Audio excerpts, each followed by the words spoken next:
একদল খাইছে, আরেক দল খাওয়ার জন্য রেডি হয়ে আছে। সম্প্রতি মিজানুর রহমান আজহারীর এমন বক্তব্য ঘিরে উত্তেজনা বাড়ছে রাজনৈতিক অঙ্গনে। তাঁর এই বক্তব্যে ক্ষেপেছেন বিএনপি নেতা।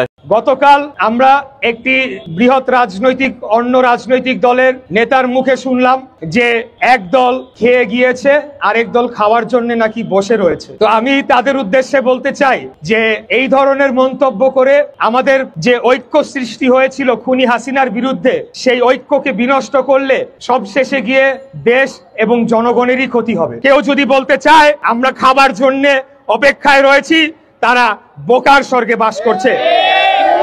একজন তরুণ বক্তা মিজানুর রহমান আল আজহারি হুজুর। হুজুর আপনি কার? আপনি কি জামাতের নাকি আপনি জনগণের? বিএনপির নেতাকর্মীরা আস্তে আস্তে তীব্র প্রতিক্রিয়া দিচ্ছে। It's a message, clear message Azhari হুজুরের জন্য যে আপনি যদি আপনাকে কোনো দলের সাথে কানেক্টেড করেন, তাহলে আপনাকে আগামী দিনগুলোতে আওয়ামী লীগ সরকারের সময় যা হয়েছে ঠিক তাই হয়তো আবারও আপনার জন্য আসতে পারে। এটা আমার ব্যক্তিগত মতামত। মিজানুর রহমান আজহারির ইঙ্গিতে কেন ক্ষুব্ধ বিএনপি? আসসালামু আলাইকুম ওয়া রাহমাতুল্লাহি ওয়া বারাকাতুহু।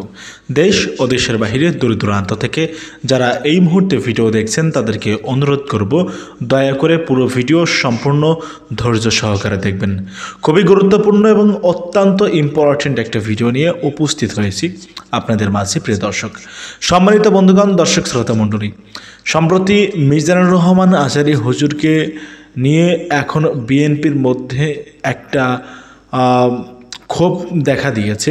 সম্প্রতি আপনারা সকলেই অবগত আছেন, যশোরের মাহফিলে মিজানুর রহমান আজহারি হুজুর একটি বক্তব্য রেখেছিল। সেই বক্তব্যে তিনি বলেছিলেন যে এক দল খেয়েছে আর এক দল খাওয়ার জন্য বসে আছে।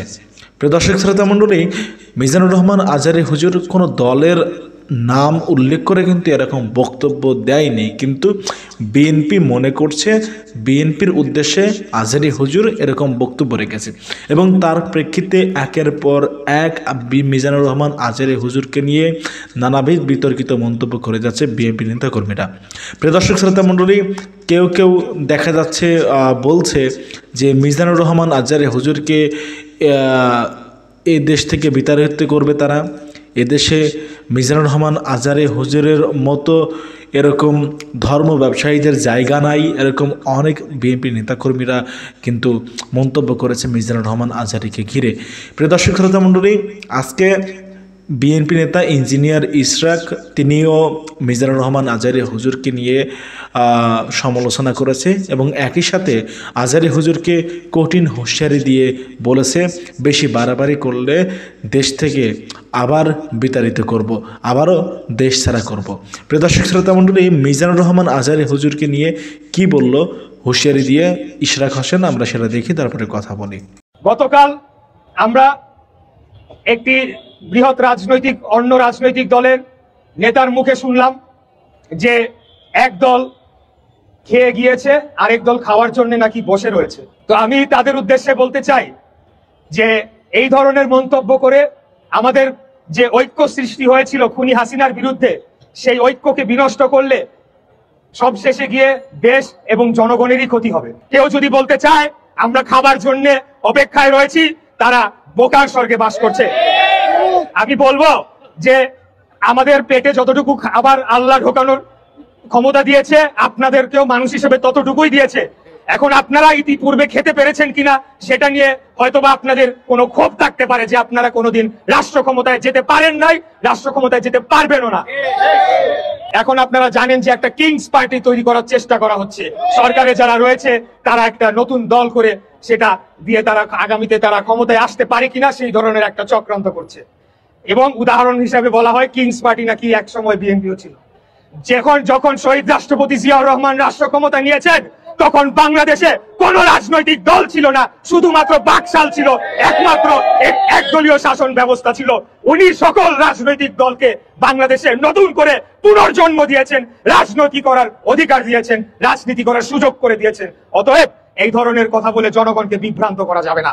কোন এক ছাত্র নেতা তিনি বলেছেন যে জাতীয়তাবাদী সুবিধাভোগী বঞ্চিত লীগ এইরকম একটা শব্দ ব্যবহার করেছে। আসলে আমি বলবো এই যে অনৈক্য সৃষ্টি করা হচ্ছে, বিভিন্ন রাজনৈতিক বক্তব্য দিয়ে তারা ফায়দা লুটার চেষ্টা করা হচ্ছে, এতে করে কিন্তু শেষ মুহূর্তে গিয়ে খুনি হাসিনা এবং স্বৈরাচারী আওয়ামী লীগেরই লাভবান হবে। আপনারা এইসব কথাবার্তা বলে আমাদের মধ্যে যে ঐক্য রয়েছে, জনগণের মধ্যে যে ঐক্য রয়েছে, সেটি নষ্ট করবেন না। আমরা বরঞ্চ জানতে পেরেছি 5ই আগস্টের পরে বৈষম্য বিরোধী একটি দালাল শ্রেণী তৈরি হয়েছে, যারা বিভিন্ন সরকারি দপ্তরে তারা অর্থের বিনিময়ে তারা গিয়ে সেখানে বিভিন্ন ধরনের পোস্টিং করে দিচ্ছে, বিভিন্ন ধরনের চাকরির বদলির তারা সুপারিশ তদবির করছে। এইসব বদলি বাণিজ্য যারা করে তাদের মুখ থেকে এই ধরনের কথা মানায় না। আমরা জনগণের জন্য কাজ করে যাচ্ছি, বাংলাদেশের স্বাধীনতা সার্বভৌমত্ব রক্ষার জন্য, এবং এই যে ভারতের যে আগ্রাসী যে ভূমিকা, সেটির থেকে বাংলাদেশকে রক্ষা করার জন্য আমরা আন্দোলন সংগ্রাম এবং আমাদের যে কার্যক্রম সেটি করে যাচ্ছি। 5ই আগস্ট খুনি স্বৈরাচারী ফ্যাসিস্ট হাসিনা পালিয়ে গেলেও হাসিনার যারা দোসররা রয়েছে, যারা তার গুম খুনের সহযোগী ছিল, তারা কিন্তু এখনো বাংলাদেশে রয়ে গিয়েছে। বিশেষ করে বিভিন্ন সরকারি দপ্তরগুলোতে তারা এখন বহাল তবিয়তে রয়েছে এবং তারা ষড়যন্ত্র করে চলেছে। এখনো বিএনপির বিরুদ্ধে তাদের ষড়যন্ত্র অব্যাহত রয়েছে। আমাদেরকে প্রয়োজনে আরেকবার রাজপথে নামতে হবে। আমরা কারো দয়া ভিক্ষা নিয়ে আমরা এখানে রাজনীতি করি নাই, কেউ এসে আমাদের আন্দোলন করে দিয়ে যাবে সেই জন্য আমরা রাজনীতি করি না। আমরা বাংলাদেশ জাতীয়তাবাদী দল শহীদ রাষ্ট্রপতি জিয়াউর রহমানের আদর্শে আমাদের নিজ শক্তিতে আমরা আন্দোলন করে চলেছি এবং আমাদেরকে কেউ সেখান থেকে, আমাদের অবস্থান থেকে কেউ সরাতে পারে নাই। আমরা দেশ ছেড়েও পালিয়ে যাই নাই, এখানেই ছিলাম, এই দেশের মাটিতে ছিলাম, আপনাদের মাঝে ছিলাম এবং আপনাদের মাঝে আজীবন থাকবো ইনশাআল্লাহ। এই দেশের মাটিতে মৃত্যুবরণ হবে আমাদের এবং আপনাদের শেষ পর্যন্ত আপনাদের সেবা এবং দেশের জন্য আমরা কাজ করে যাব। একজন তরুণ বক্তা মিজানুর রহমান আল আজহারি হুজুর। হুজুর আপনি কার? আপনি কি জামাতের নাকি আপনি জনগণের? জামাতের আর জনগণের মধ্যে পার্থক্য আছে। আপনি কি শুধুমাত্র ইসলামিক বক্তা নাকি বক্তার আড়ালে জামাতের ইনফ্লুয়েন্সার? এরকম নানান প্রশ্ন যখন মাঠে বসে এসেছে, বিএনপির নেতাকর্মীরা আস্তে আস্তে তীব্র প্রতিক্রিয়া দিচ্ছে। It's a message, clear message Azhari হুজুরের জন্য, যে আপনি যদি আপনাকে কোনো দলের সাথে কানেক্টেড করেন, তাহলে আপনাকে আগামী দিনগুলোতে আওয়ামী লীগ সরকারের সময় যা হয়েছে ঠিক তাই হয়তো আবারও আপনার জন্য আসতে পারে। এটা আমার ব্যক্তিগত মতামত, কারণ প্রতিক্রিয়াগুলো কিন্তু আসা শুরু হয়ে গেছে। আওয়ামী লীগ কেন আজহারিরা অপছন্দ করতো? ইসলামের কথা, কোরআনের কথা বলতে এই কারণে? জীবনেও না।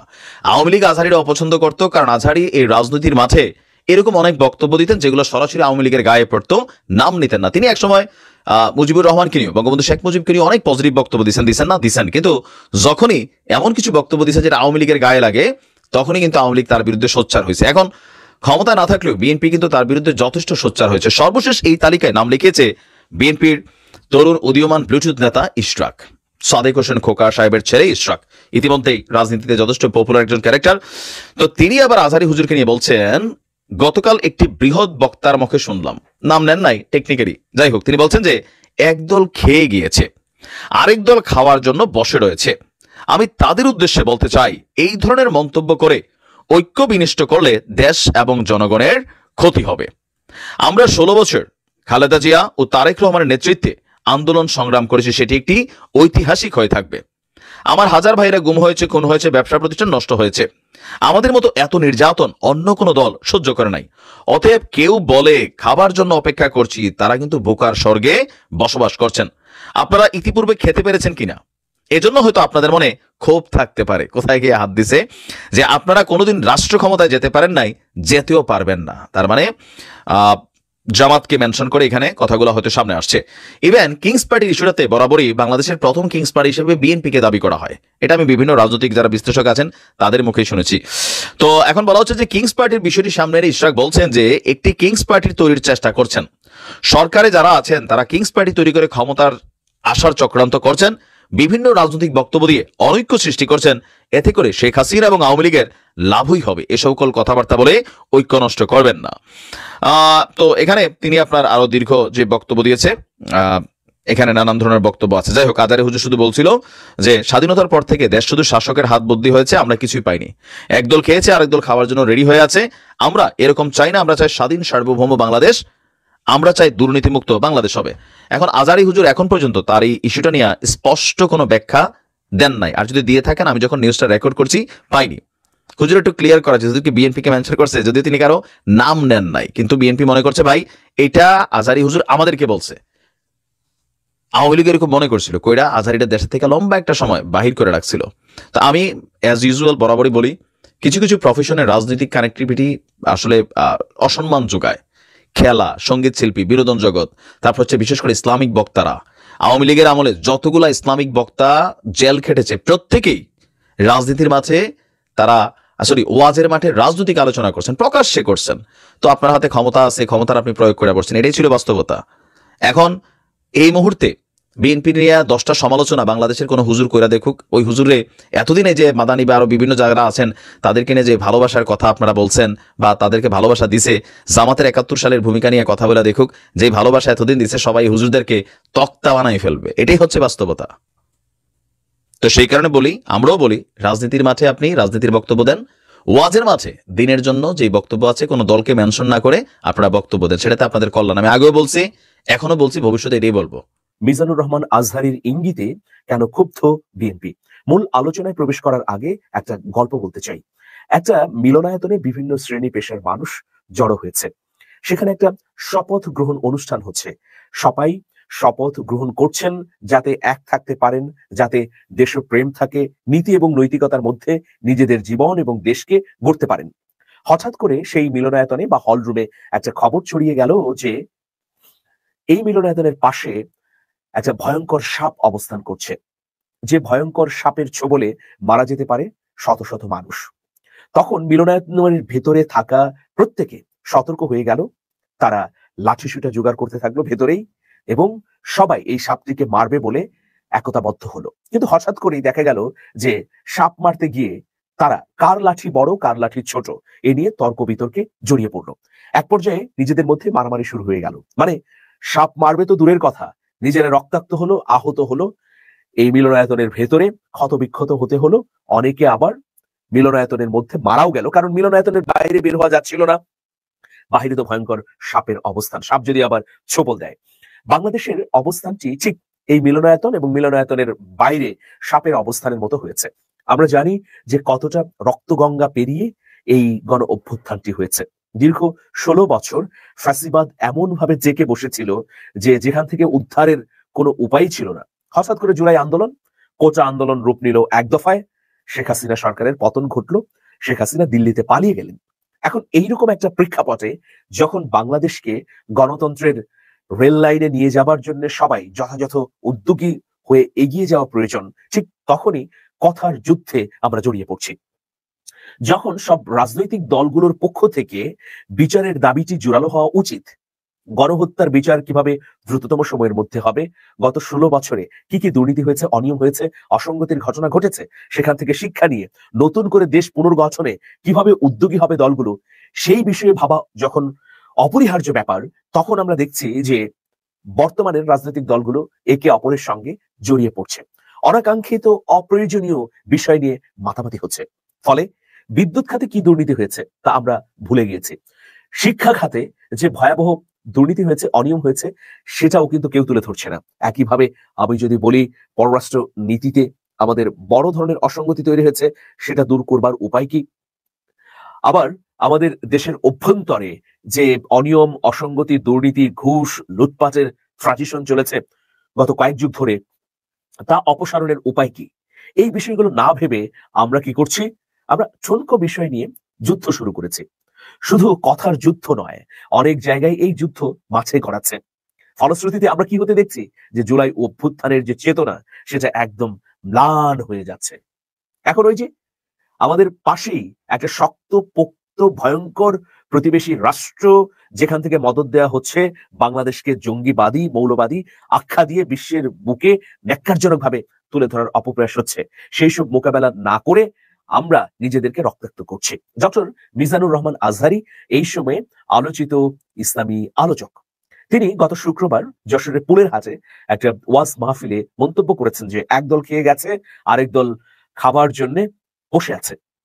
তিনি বলেছেন যে রেডি হয়ে আছে, মানে বাক্যটা এরকম, একদল খেয়ে গেছে, আরেক দল রেডি হয়ে আছে। এই বক্তব্যটি তিনি দিয়েছেন। সেই অনুষ্ঠানের উপস্থাপক আমি ছিলাম। এখন বিষয় হচ্ছে যে এই বক্তব্য দেওয়ার পর অনেকে নিজের গায়ে মেখে নিয়েছেন। অনেকে মনে করেছেন এটা কি আমাকেই বললো কিনা, মানে ঠাকুর ঘরে কেড়ে আমি কলা খাই না, এরকম একটা অবস্থা। বিষয় হচ্ছে দুটো। প্রথম বিষয় হচ্ছে যে বিএনপি এবং জামাতের মধ্যে আমরা একটা কথার যুদ্ধ দেখছি। আর দ্বিতীয় বিষয় হচ্ছে সোশ্যাল মিডিয়ায় যেসব অ্যাক্টিভিস্ট গত 16 বছর বা তারও বেশি সময় ধরে লড়াই করে যাচ্ছিলেন, তাদের বিরুদ্ধেই এখন রাজনৈতিক দলগুলো অবস্থান নিচ্ছে। এর বাইরে মিডিয়া এইসব বিতর্ককে খুব উপভোগ করছে, কারণ বিতর্ক হলেই ভিউ, বিতর্ক হলেই জলার কামানো। আমরা অবচেতন মনে একটা ফাঁদে পা দিচ্ছি। ইতিমধ্যে ফাঁদে পা দেওয়া হয়ে গেছে। আমরা বিভেদ এবং অনৈক্যের এমন গর্ত খুঁড়ছি যে গর্তের মধ্যে আমরা সবাই পড়ে যাব, আর এর সুবিধা ভোগ করবে ষড়যন্ত্রকারীরা বা যারা ফাঁদ পেতে রেখেছে তারা। এখন দেখুন, ইসলামী আলোচক ডক্টর মিজানুর রহমান আজহারী যে বক্তব্যটি দিয়েছেন, সেটিকে যদি আমরা রাজনৈতিক বক্তব্য ধরে নেই, তাহলে এই বক্তব্যের জবাব কি তাৎক্ষণিকভাবে বিএনপির দেওয়া উচিত কিনা? বিএনপির পক্ষ থেকে ইতিমধ্যে শামসুজ্জামান দুদু এবং সাবেক এমপি হারুনুর রশিদ এই বিষয়ে কড়া প্রতিবাদ জানিয়েছেন। শামসুজ্জামান দুদু আজহারীর নাম বিকৃত করে বলেছেন, অন্যদিকে হারুনুর রশিদ তিনি বলেছেন যে কাকে আপনারা এই ধরনের মন্তব্য করছেন তা কি বুঝি না। শামসুজ্জামান দুদু সরাসরি বলেছেন যে মিজানুর রহমান আজহারী, আপনি খোলস পাল্টে জামাতের রাজনীতির সঙ্গে যুক্ত হন, সরাসরি কথা বলুন। এর আগেও আমরা দেখেছি জামাত এবং বিএনপি নানা ধরনের কথা নিয়ে কথা বাড়িয়েছে, সেক্ষেত্রে দুদলকেই সতর্ক হবার প্রয়োজন রয়েছে। এখন প্রথম বিষয়ে আসি, গণহত্যার বিচার, ভারতের আগ্রাসনের বিরুদ্ধে শক্ত অবস্থান যখন নেবার প্রয়োজন, তখন এইসব কথার কচকচানি আমরা বেশি শুনছি। সাধারণ মানুষ কিন্তু কোনোভাবেই পছন্দ করছে না এইসব। প্রথম বিষয় হচ্ছে ওভারলুক বা এড়িয়ে যাওয়া। রাজনৈতিক দলগুলো সামাজিক ব্যক্তিবর্গের কথা নিয়ে কখন প্রতিক্রিয়া দেখাবে? যখন সেটা ভয়াবহ অভিযোগ এবং সুনির্দিষ্ট হবে। এখন কেউ ইঙ্গিত করে কোনো কথা বললেও সেই কথার বাক্যে আমাদের জড়িয়ে যাওয়ার কি কোনো প্রয়োজন আছে কিনা? আমরা যতটা জানি যে নেই। বিএনপির মতো বড় রাজনৈতিক দল যদি ডক্টর মিজানুর রহমান আজহারীর মতো জনপ্রিয় আলোচকের কথার প্রত্যুত্তরে এই ধরনের ভাষা ব্যবহার করে, তাহলে সেটা অবশ্যই অনাকাঙ্ক্ষিত। বিএনপি যেটা করতে পারত, এই বিষয়ে তার দলের কোনো আলেম ওলামাকে দিয়ে, পরিচিত ব্যক্তিবর্গ যারা সামাজিক কর্মকাণ্ডে যুক্ত বা ধর্মীয় ভাবে নানা বিষয়ের সঙ্গে সম্পৃক্ত, তাদেরকে দিয়ে এর একটি জবাব দেওয়াতে পারত। কিন্তু তা না করে আমরা দেখছি যে সরাসরি বিএনপি প্রথম সারির নেতারাই এই বিতর্কের সঙ্গে যুক্ত হয়ে গেলেন। দ্বিতীয় বিষয় হচ্ছে যে ইসলামী আলোচনা যারা করেন, তাদের এই মুহূর্তে গণহত্যার বিচার, 16 বছরের দুর্নীতির ভেতরকার নানা তথ্য এবং সর্বোপরি বিদেশি আগ্রাসনের বিরুদ্ধে কথা বলা উচিত। এখন মানুষকে গড়ার সময় একটা সুন্দর পরিবেশের মধ্যে মানুষ যেন নিজের জীবনকে গড়তে পারে, পরিবারকে গড়তে পারে, পাশাপাশি সমাজও গড়তে পারে। ইসলাম যে কেবলমাত্র বলার আদর্শ নয়, এটা ধারণ করার আদর্শ, সেই বিষয়ে জোর দেয়া বেশি প্রয়োজন। সুতরাং দুই পক্ষকেই সতর্ক হয়ে কথা বলা প্রয়োজন। তবে এটা তো ঠিক, এটা তো বিএনপি বা জামাতের কেউই অস্বীকার করতে পারবে না যে 5ই আগস্ট গণ অভ্যুত্থানের পর মানুষ যে বিশাল আকাঙ্ক্ষা নিয়ে বসেছিল, সেই আকাঙ্ক্ষায় ছেদ পড়েছে। কিভাবে? যে ঘাটটি একসময় আওয়ামী লীগের নেতাকর্মীরা দখল করে রেখেছিল বা চাঁদা তুলত, সেখানে কিন্তু নতুন ব্যক্তিবর্গ চলে এসেছে। এখন হতে পারে যে বিএনপির নামে করছে বা জামাতের নামে করছে। ধরুন একটা ঘাটে আওয়ামী লীগেরা দখলবাজি করেছে, এখন বিএনপি করছে। বিএনপির পক্ষ থেকে সেখানে স্পষ্ট করলেই হয় যে এই লোকগুলো আসলে খোলস পাল্টিয়েছে, এই লোকগুলো আমার না। আর যদি বিএনপির লোকজন সেখানে যুক্ত থাকে, তাদেরকে বহিষ্কার করে কঠোর অবস্থান নেওয়াই তো প্রয়োজন। কিন্তু একইভাবে আমরা দেখছি সব জায়গায় রিপ্লেস হয়ে গেছে। তাহলে কেন? এটা তো জন আকাঙ্ক্ষা নয়। সেই বিষয়টি রাজনৈতিক দলগুলোকে স্পষ্ট করা উচিত। নিজের কাঁধে নিয়ে নিয়ে এটার তীব্র প্রতিক্রিয়া না জানিয়ে, যদি সত্য না হয় ওভারলুক করা, আর সত্য হলে যথাযথ ব্যবস্থা গ্রহণ করা, তাহলে রাজনৈতিক বিতর্ক কম হবে, মূল যে কাজ সেই কাজে নজর দেওয়া যাবে। যদিও জনগণের প্রত্যাশা অনেক এবং প্রত্যাশা অনুযায়ী অনেক কিছুই অপ্রাপ্তি রয়েছে, তবে 15.5 বছরে যে জঞ্জাল তৈরি হয়েছে তা দূর করতে কিছুটা সময়সম্মতভাবে লাগবে। এই জন্য সকল রাজনৈতিক দল এবং অংশীদার ইতিমধ্যেই সংস্কারের কথা বলেছে এবং সরকারকে যৌক্তিক সময় দেওয়ার কথা বলেছে।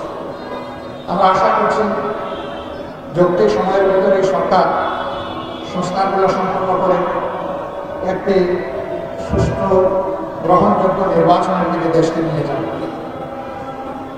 বাংলাদেশ পৃথিবীর মানচিত্রে আয়তনের দিক থেকে নিঃসন্দেহে খুবই ছোট, কিন্তু বিপুল জনসংখ্যার একটা দেশ।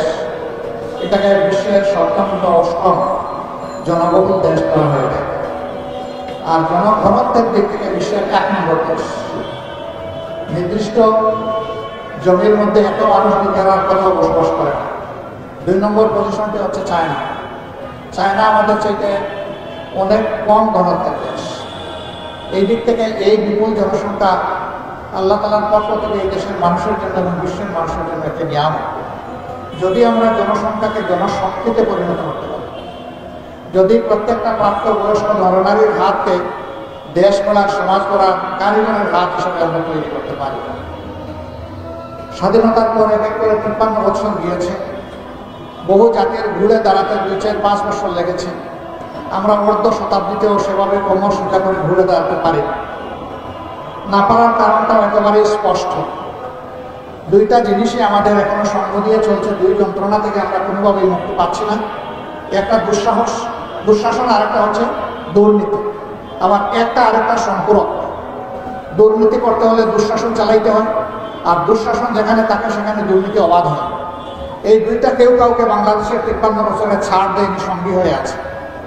যারা ক্ষমতায় গিয়েছেন, যাওয়ার আগে জনগণকে তাদের অনেক ভালো চিন্তার কথা, পরিকল্পনার কথা তাদের ইশতেহারে তুলে ধরেছেন, বক্তব্যে তুলে ধরেছেন, কিন্তু সেই সমস্ত বক্তব্যের যথার্থতা এবং বাস্তবায়ন খুব কমই জনগণ খুঁজে পেয়েছে।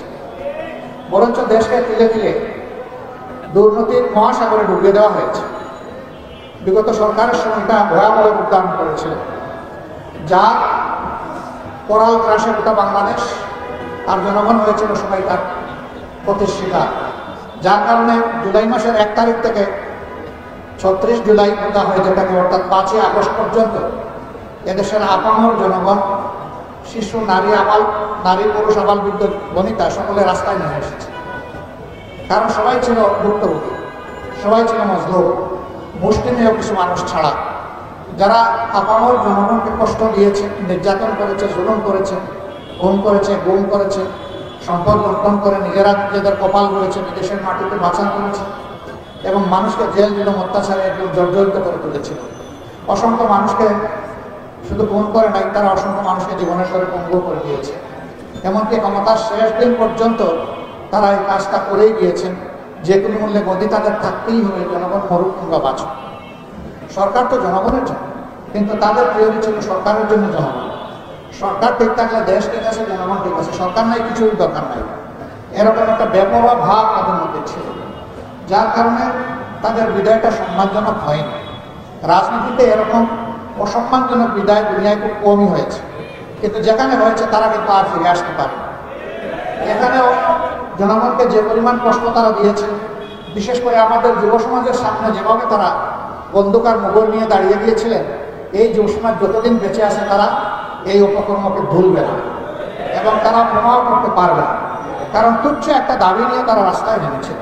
সেই দাবিটা দমন করার জন্য সরকার খুব অমানসিকভাবে তাদের উপর নির্যাতন করে 2000-এর কম বেশি মানুষকে খুন করেছে। তাদের সকলেই ছাত্র না, তাদের মধ্যে শ্রমিক আছে, ক্ষুদ্র দোকানদার, ব্যবসায়ী আছে, সাধারণ মানুষ আছে, বিভিন্ন মানুষ এখানে ক্ষতিগ্রস্ত হয়েছে, এমনকি কুলের শিশু রিয়াও আছে। এই আবু সাইদ থেকে শুরু করে রিয়া পর্যন্ত যারা মারা গেলেন, তারা কি দোষ করেছিল এই সরকারের? এমনকি এতটা তারা কঠিন হয়ে উঠলেন যে শুধু জমিনের বাহিনীগুলোকেই নয়, আকাশে বাহিনী পাঠিয়ে আকাশ থেকে গুলি করে তারা মানুষ খুন করলেন। এটাকে আসলে একটা যুদ্ধ চলছিল। তাহলে যুদ্ধ হলে কার বিরুদ্ধে? যদি এটা যুদ্ধ না হয় তাহলে আকাশ হতে এই হামলা কেন? জমিনেই বা জনগণের ট্যাক্সের টাকা দিয়ে কিনা পয়সা, অস্ত্র আর বুলেট জনগণের বুকে কেন? তাহলে তারা এটাকে যুদ্ধ হিসেবে নিয়েছিলেন, ক্ষমতায় টিকে থাকার যুদ্ধ। তো যে দল জনগণের বিরুদ্ধে যুদ্ধ করেছে, সেই দল ঠিক করুক যে আদৌ বাংলাদেশে তারা কোনো রাজনীতি করার অধিকার রাখে কি না। আমার সম্মানিত ভাইয়েরা, আওয়ামী লীগ ব্যাংক, বিমা সব কিছুকেই ক্ষতিগ্রস্ত করেছে, কোনোটা ডাকাতি করে শেষ করে দিয়েছে এবং এই টাকাগুলো তারা ভাগ বাটোয়ারা করে নিয়েছে। এখন সেই খনির টাকার আলামতগুলো দুনিয়ার বিভিন্ন জায়গায় বের হয়ে আসছে। এমনকি ব্রিটেনের মতো জায়গায়, সেখানেও তৎকালীন প্রধানমন্ত্রীর পরিবারের ঘনিষ্ঠজন, তিনি দুর্নীতির দায়ে এখন তার দুর্নীতির তদন্ত চলছে এবং ইতিমধ্যেই তার অনেক অসঙ্গতি উঠে এসেছে। তাদের পরিবারের গোষ্ঠীর সকল সদস্যদের কপাল পরিবর্তন হয়েছে, জনগণের কপালটা ধ্বংস করেছে। আমরা এখন শাসন, দুঃশাসন আর বাংলাদেশে চাই না। তাহলে এই সুশাসনটা আসবে কার হাত ধরে? সুশাসনটা আসবে ওই মানুষগুলার অথবা দলের অথবা দলসমূহের হাত ধরে, যারা ব্যক্তিগত জীবনে পরিচ্ছন্ন থাকার চেষ্টা করে, যারা নিজেরা অন্যায় অপরাধের সাথে সামাজিকভাবে সম্পৃক্ত হয় না, যারা মানুষের কাছ থেকে চাঁদাবাজি করে না, যারা ফুটপাত থেকে শুরু করে বিভিন্ন এটা সেটা সবগুলার দখল জোর করে নেয় না এবং জনজীবনের উপর অভিশাপ চাপিয়ে দেয় না, যারা মামলা বাণিজ্যও করে না, হ্যাঁ নিজে আক্রান্ত হলে ক্ষতিগ্রস্ত হলে সত্যের তথ্যের ভিত্তিতে তারা মামলা করার অধিকার রাখে এবং প্রত্যেকটা মানুষের সেই নাগরিক অধিকার আছে। যারা এইভাবে দেশের সম্পদকে নিজেদের কাছে আমানত মনে করবে, নিজের সম্পদ মনে করে হাত বাড়াবে, এই দেশ কেবল তাদের হাতে নিরাপদ হবে, অন্য কারো হাতে নয়। এরকম কার হাতে হবে? এই দেশে অতীতে যারা দেশ শাসন করেছেন জনগণ তাদেরকে দেখেছে। যদি দেশের জনগণ মনে করেন যে তারা দুর্নীতিমুক্ত, স্বচ্ছ, তারা চরিত্রবান, দেশপ্রেমিক, আবার জনগণ তাদেরকে বাছাই করে নেবে, কোনো সমস্যা নেই। আর জনগণ যদি তার অভিজ্ঞতা থেকে দেখে যে না, এই সম্পদ ওই নির্দিষ্ট দল তারা তো এটার আমানতদারি রক্ষা করে নাই, পাহারাদারি করে নাই, বরঞ্চ জনগণের আমানতের খেয়ানত করেছে, লুণ্ঠন করেছে, তাহলে জনগণ তার বুদ্ধি, বিবেক এবং তার নাগরিক অধিকার সঠিক জায়গায় প্রয়োগ করবে ইনশাআল্লাহ। আমি এটা বলছি না যে আপনারা একমাত্র দল জামাত ইসলামীকেই বেছে নেন, আপনারাই বেছে নেন কে হবে সেই দল অথবা কারা হবে সেই দল। যাদেরকে উপযুক্ত মনে করবেন তাদের জন্য দোয়া করেন, তারা যেন জাতীয় স্বার্থে ঐক্যবদ্ধ থাকে, দুর্নীতি এবং দুঃশাসনের বিরুদ্ধে তারা যেন একটা শক্ত দেয়াল তৈরি করতে পারে, তারা যেন জনগণের পাশে দাঁড়িয়ে ব্যবসায়ীকে বলে ভাই তুমি ব্যবসা করো, আমরা তোমার ব্যবসায় কোনো চাঁদাবাজ যাতে না আসতে পারে তার জন্য তোমার পাশে থেকে আমরা লড়াই করি। একজন কৃষক সেজন্য মাঠে ফসল ফলাতে গিয়ে কোনো নিরাপত্তা অনুভব করে যে আমি আমার দেশকে আমার সমস্ত সামর্থ্য উজাড় করে দেবো, দেশ যেন আমার পাশে থাকে, সরকার যেন আমার বিপদে আমাকে সাহায্য করে, আমাকে যেন রাস্তা দেখায়, আমার উৎপাদনের জন্য সরকারও অংশীদার হয়। কৃষকের মনে সেই আস্থা তৈরি করতে হবে। একজন শ্রমিক যখন কাজ করবেন তখন তিনি যেন তার শ্রমের ন্যায্য প্রাপ্তিটা বা মূল্যটা সঠিক মতো পান, এটা নিয়ে যেন কোনো টান বাহানা করা না হয়। আবার মালিক যিনি বিভিন্ন ব্যবসা অথবা ইন্ডাস্ট্রি গড়ে তুলেছেন তিনি যেন এই নিরাপত্তাটুকু অনুভব করেন যে চাঁদাবাজরা যখন তখন এসে তার উপরে হামলা চালাবে, অভিযান চালিয়ে তাকে বিব্রত করবে না, তার উপরে জুলুম করবে না, তাকে শোষণ করবে না। এবং তিনি যেন মনে করেন যে আমার শ্রমিকদের হাত মেধা যদি ঠিক থাকে তাহলে আমার কলকারখানা ঠিক মতো চলবে, যদি আমার শ্রমিকরা সন্তুষ্ট না হয়, তাদের ন্যায্য পাওনা আমি তাদেরকে না দিই, আমি যদি তাদের ক্ষতি করি, ঠকিয়ে নেই, তাহলে আমি ঠকাবো এবং আমার এই ব্যবসা ধ্বংস হবে, আমার ইন্ডাস্ট্রি ধ্বংস হবে। অতএব মালিক শ্রমিকের মাঝে এখানে বোঝাপড়া থাকতে হবে, আন্ডারস্ট্যান্ডিং থাকতে হবে, ন্যায্যতার ভিত্তিতে। এমন একটা জাস্ট সোসাইটি বা এমন একটা সুবিচারপূর্ণ সমাজ আমরা দেখতে চাই। আমাদের সন্তানেরা শেষ পর্যন্ত একটাই স্লোগান দিয়েছে, উই ওয়ান্ট জাস্টিস। আমরা সমাজের সকল ক্ষেত্রে ন্যায় বিচার চাই, সামাজিক ন্যায় বিচার আমরা দেখতে চাই, কোনো বৈষম্য চাই না। পরবর্তী পর্যায়ে তারা তাদের একটা ব্যানারের নাম দিয়েছে বৈষম্য বিরোধী ছাত্র আন্দোলন। তারা বৈষম্য দেখতে চায় না। সম্মানিত বন্ধুগণ, দর্শক শ্রোতা, আপনারা দেখতে পারলেন। ব্যক্তিগত মতামত অবশ্যই কমেন্ট করবেন, কমেন্টে আপনাদের মতামত, ওপিনিয়ন জানাবেন, কি বলবেন আপনারা, আপনাদের কি বলার রয়েছে। বিএনপি নেতা ইঞ্জিনিয়ার ইশরাক আমাদের সকলের প্রিয় বক্তা, ইসলামিক স্কলার মিজানুর রহমান আজহারী হুজুরকে নিয়ে যখন এরকম বক্তব্য রাখলো, সত্যিকার অর্থেই কলিজায় আঘাত লাগলো।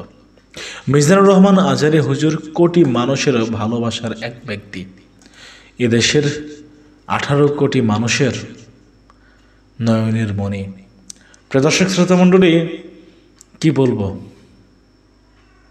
কি বলবো বুঝে আসে না। সম্প্রতি বিএনপি তারা তাদের এই কর্মকাণ্ডের মধ্য দিয়ে তাদের এই দলকে একদম তলানিতে নিয়ে যাচ্ছে। বিএনপির জন্য মানুষের যে সিম্পথি, যে ভালোবাসা, যে সহানুভূতি ছিল, মানুষের অন্তরে যে বিএনপি জায়গা করে নিয়েছিল, সেটি মনে হচ্ছে দিনের পর দিন এ সমস্ত এই নেতাকর্মীরা তারা বিতর্কিত বক্তব্য রেখেই মানুষের অন্তর থেকে বিএনপিকে তুলে দিচ্ছে। আপনারা কি মনে করছেন জানাবেন কমেন্টে। এবং একই সাথে বলতে চাই, মিজানুর রহমান আজহারী হুজুরকে দেশ ছাড়া করবে, মিজানুর রহমান আজহারী হুজুরকে দেশ থেকে বিতাড়িত করবে, এরকম বক্তব্য যে সমস্ত বিএনপি নেতাকর্মীরা দিচ্ছে না, তাদেরকে উদ্দেশ্য করে বলতে চাই, ভাই দেশটা কারোর বাপের নাই, এদেশ আমার আপনার সকলের। তো আপনি দেশ ছাড়া করার কে ভাই? আর আজহারী হুজুরকে দেশ ছাড়া করতে গেলে বুঝবেন কত ধানে কত চাল। ভালো থাকবেন, আল্লাহ হাফেজ।